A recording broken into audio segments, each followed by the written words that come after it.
Welcome everyone, I'm Jordan Sharp after another fantastic NBA Finals game here for game number 2.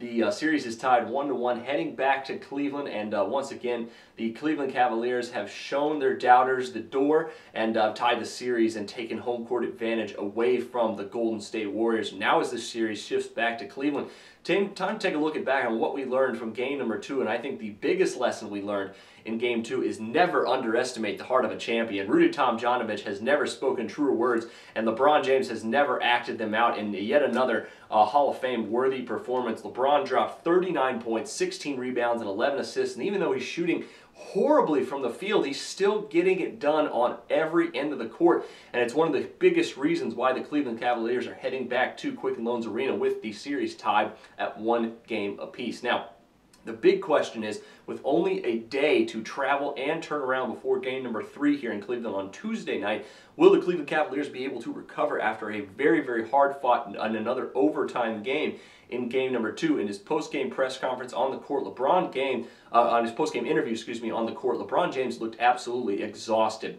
And even though I do believe he's a robot, if he isn't able to recover, oil those joints a little bit here before game number 3, it'll be very difficult for the Cleveland Cavaliers to win, despite the fact that he still is shooting lows percentage-wise, still getting it done though, and is probably going to continue to be a very tough cover for anyone who's trying to defend him by Golden State. Another huge thing we learned, I think, and this is even bigger in fact, is Matthew Dellavedova is an absolute GOAT on defense. This guy put on a show on defense, and even though he hasn't been shooting the ball well, filling in for Kyrie Irving, he limited Stephen Curry to 5 of 23 from the field.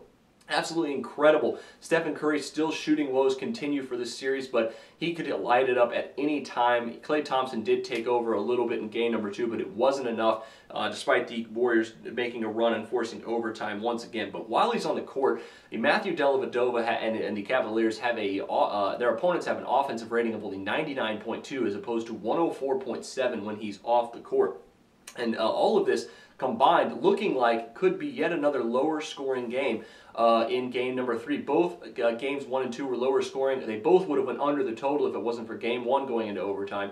Despite game 2 going to overtime, the under still cashed in that one. And the quick turnaround could also lead to some tired legs for both of these two teams. But between LeBron James' performance and Matthew Dellavedova, this series is not going to be a short series like a lot of people were projecting after Kyrie went down. But that'll do it for me this time. Make sure you check out some of my line movement articles as well here today.